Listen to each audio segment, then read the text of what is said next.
ดีเอฟซีเพราะว่าจะเป็นพังไทยพังลาวหรือว่าต่างประเทศเนาะ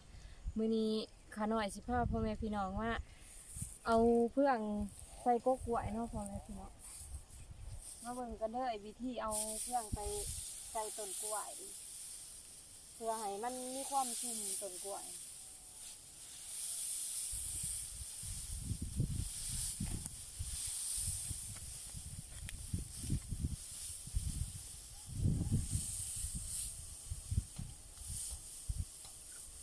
ง่ายเนาะ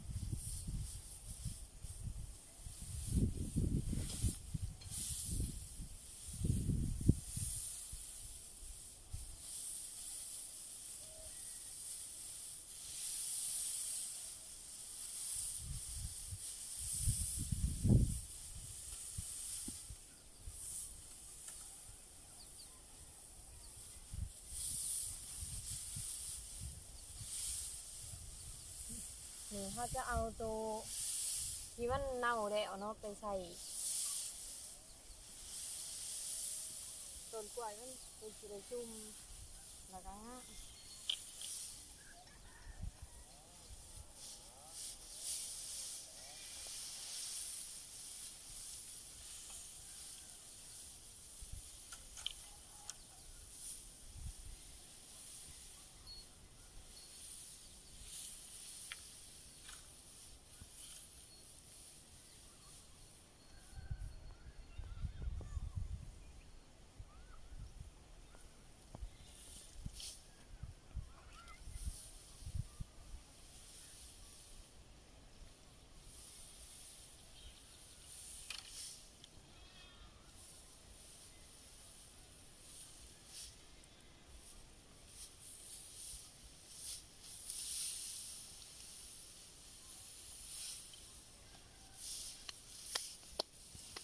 ต่อไปขาหน่อยสิพาไปเบิ่งวิธีแก้เพื่องเนาะไปกันเลย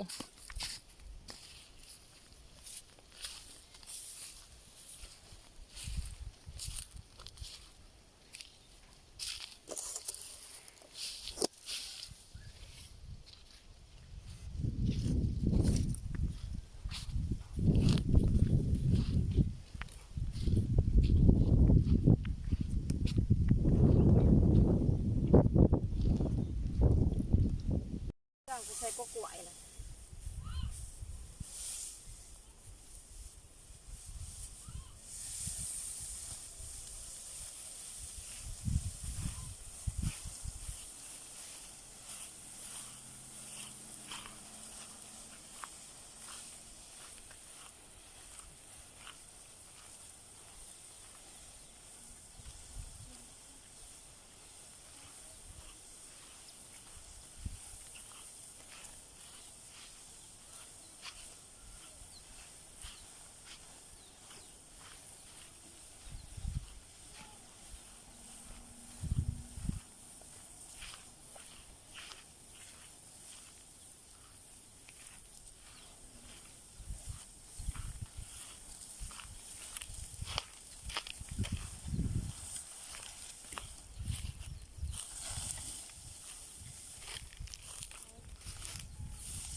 ตอนนี้ก็มาหอดปลากล้วยแล้วเนาะ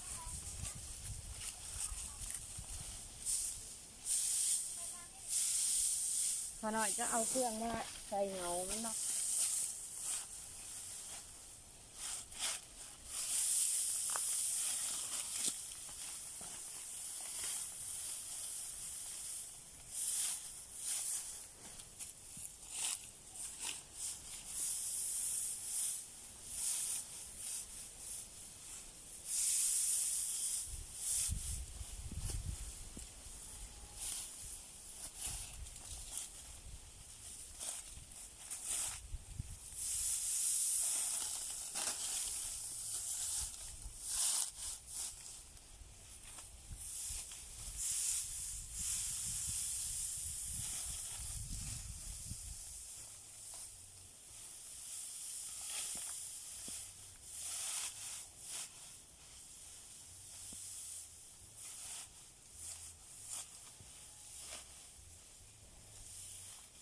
วยนี่เพิ่นก็ถอกน้ำเมื่อดะเป็นหมากง่ายเลยเนื้อหมากมัน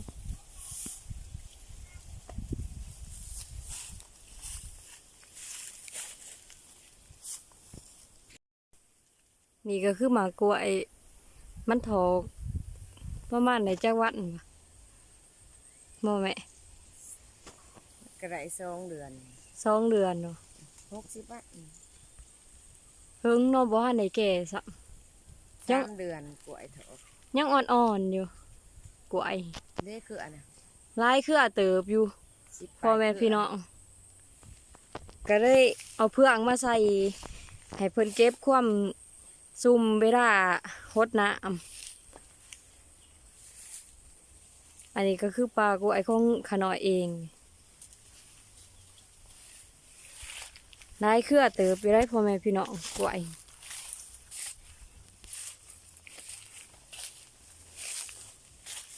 เครือบ่ใหญ่ปานใดดอกดินมันบ่อยากงามจังว่าหาพุ่นมาใส่ ถอกงามเด้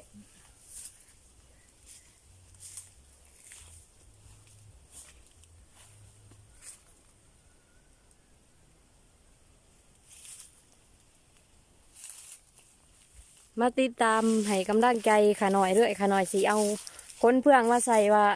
สีได้อายุว่านอมือนี่มีหอยโก๊กบักนัดคนไหนพ่อแม่พี่เนาะนี่ปลูกเองจักสิใหญ่บ่ใหญ่นะพ่อแม่พี่เนาะเลยดินมันบ่อยากงามดินแถวนี่ใส่หดพุ่นใส่เครื่องน้ำเพิ่นจักสิใหญ่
ขาดไว้ยังอีก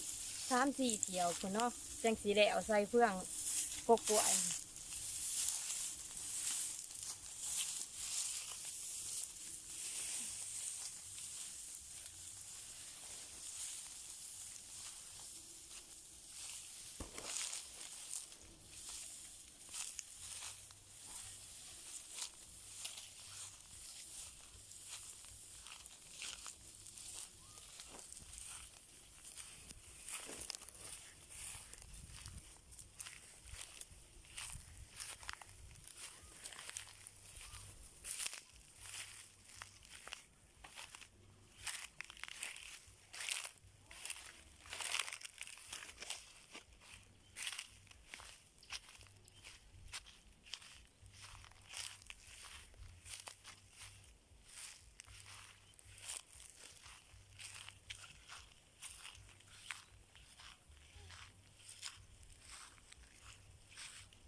เนาะพ่อแม่พี่น้อง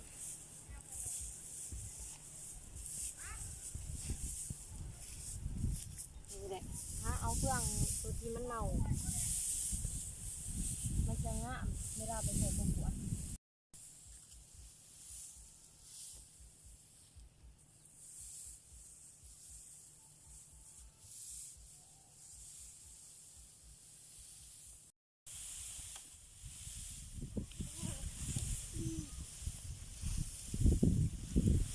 นี่กระเทียวที่ช่องนะเนาะพ่อแม่พี่น้องเจ๊ใส่ที่หอมอีกแล้วไปทักที่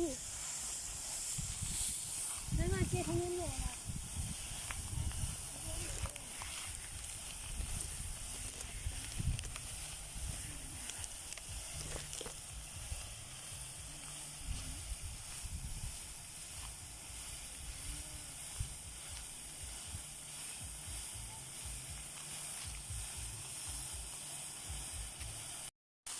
ผืนดินความมันแห้ง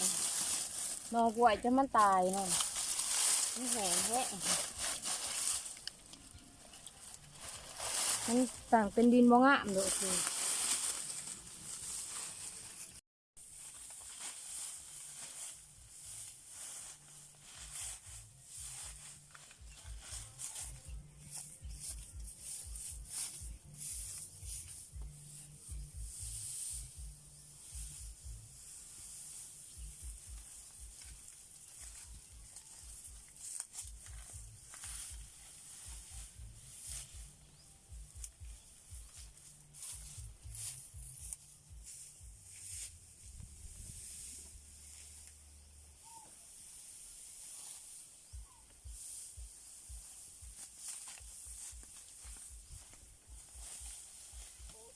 น้ำร้ายเนาะ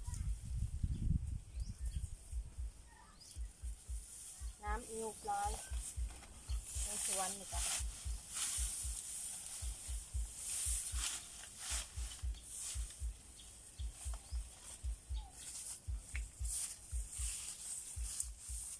น้ำเป็นสี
โอ้แบบหนักเลยแล้วงามนี่เนาะ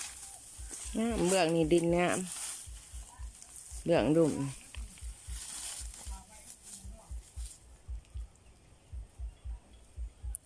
จักบีตัวนั้น 3 ดีนี่พ่อแม่พี่น้องตัวไอ้ความมันงาม นี่จะ3 ดีพ่อแม่พี่น้องก้นกับจนเดืองแหละมันเป็นดินโมงามดินแข็งแข็ง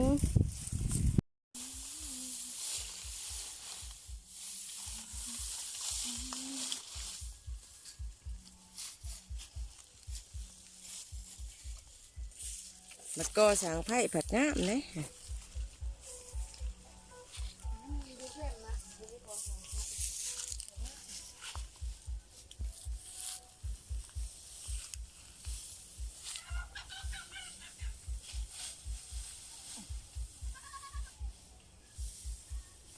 ใกล้สิได้เอาดับพ่อแม่พี่น้อง นั่งอีกเดียวเดียวก็ได้เอาแล้วพ่อแม่พี่น้องเลยมอที่ได้เอาละแย่เรื่องจะนักแต่พ่อแม่พี่น้องซ้ำโตเขาโตนี่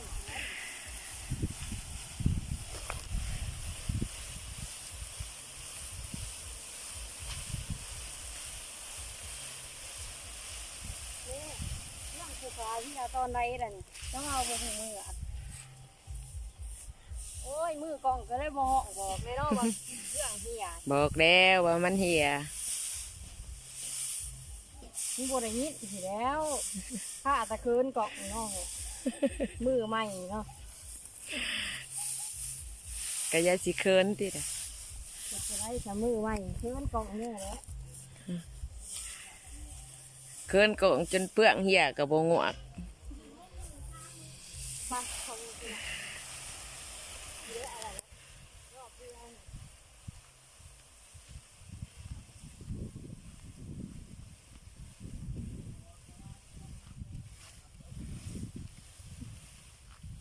นี่รถไทยกับรถไทยเนาะพ่อแม่พี่น้องตายรถไทยแต่แบบ มันเป็นหยังไงรถไถ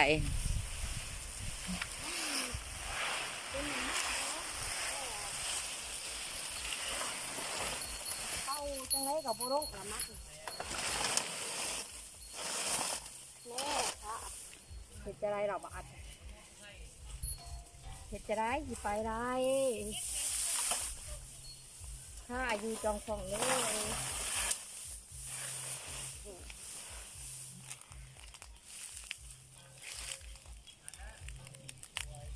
น้ำ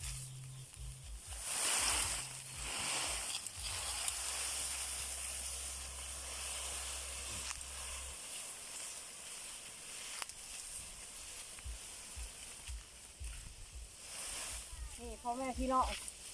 ขนาดชิ้นไข่ยังตายจนเบิดเลย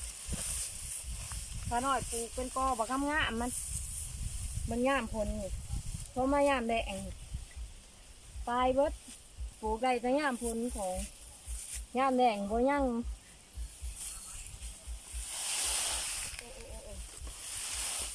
โอ้ใช่แล้ว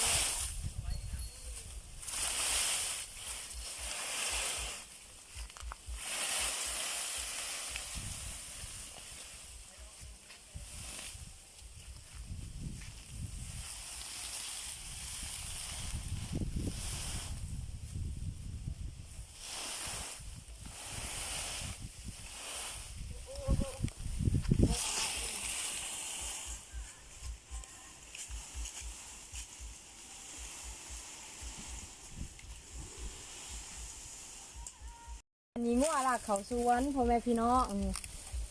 ฮักเบิร์ดก็กล้วยลากเขายังกลางคืนบูฮูเมื่อสัมพ่อแม่พี่น้องถ้าเป็นมันเขา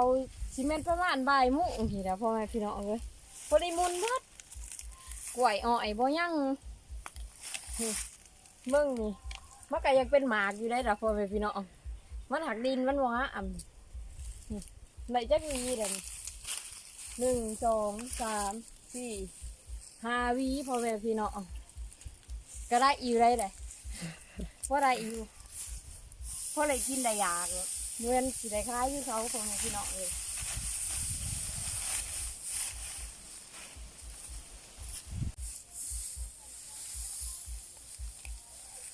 สิได้เอาแล้วนะพ่อแม่พี่น้อง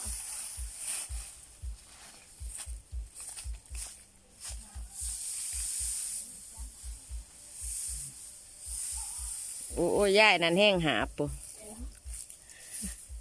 หาน้ำไปหดบักแตง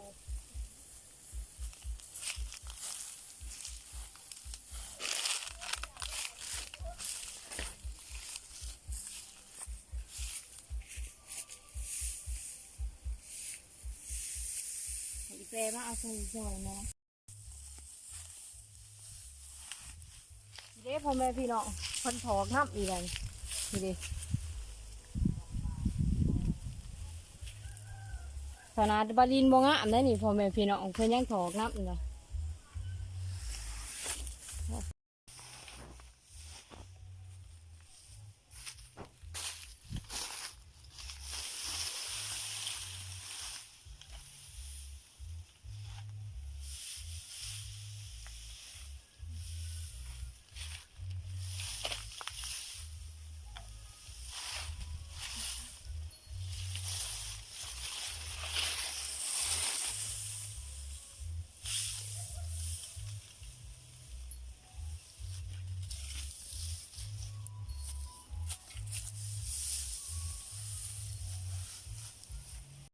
บายดี